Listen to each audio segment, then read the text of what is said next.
నా ప్రియమైన సహోదరి సహోదరులారా, కొంతమంది సంఘంలో ఇలాంటి వాళ్ళు ఉంటారు.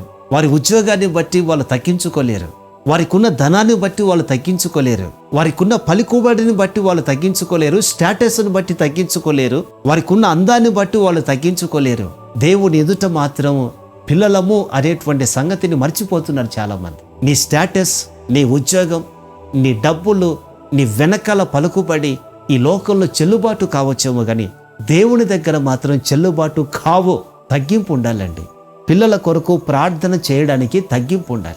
ఆ తగ్గింపు రావాలి అంటే మన స్టేటస్ను పక్కన పెట్టాలి, మన స్థితిని పక్కన పెట్టాలి, మన స్థాయిని పక్కన పెట్టాలి. అసలు ఆ స్థాయి ఇచ్చింది ఎవరండి? ఈ ఉద్యోగాన్ని ఇచ్చింది ఎవరండి? ఈ అందాన్ని ఇచ్చింది ఎవరండి? ఈ డబ్బుని, ఈ స్తోమతను, ఈ ఆస్తి పాస్తుల్ని ఇచ్చింది ఎవరు? దేవుడే కదా. మరి అన్ని ఇచ్చినటువంటి దేవుని దగ్గర మన స్థాయి చూపించుకోగలమా? అన్ని ఇచ్చినటువంటి దేవుని దగ్గర మన హోదాను చూపించుకోగలమా? సమస్తం ఇచ్చినటువంటి దేవుని దగ్గర మనం గర్వించగలమా? ఆలోచించండి. అసలు మనం ఏ విషయంలో గర్వించాలి? గర్వించేదానికి ఏముంది మనలో? మనం ఏం చేయగలం గర్వించేదానికి? చనిపోయిన వాళ్ళను బ్రతికించగలమా? పోనీ ఒక వింతైన కార్యాన్ని మనం చేయగలమా? ఏం చేయగలం మనం? మనలో గర్వించేదానికి ఏముంది? ఏమీ లేదు. మనం ఏం చేయలేం.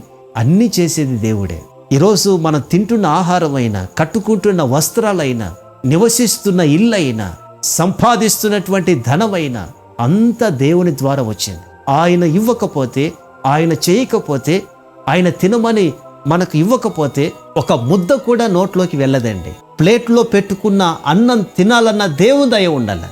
నా ప్రియమైన సహోదరి సహోదరులారా, మనం ఏ విషయంలో గర్వించగలము? ఏ విషయంలో మనము హెచ్చించుకోగలము? దేనిని బట్టి మనం దేవుని ఎదుట అహంకారంగా ఉండగలము?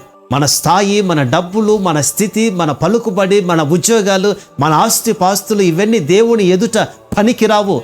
గర్వించడానికి వీల్లేదు. అలా ఒకవేళ గర్వించే దానికోసం మనం ప్రయత్నం చేస్తే దేవుడు గర్వాన్ని అణిచివేసి మనలను ఈ లోకంలో, ఈ భూమి మీద లేకుండా చేస్తాడు. ఆలోచించండి ఒకసారి.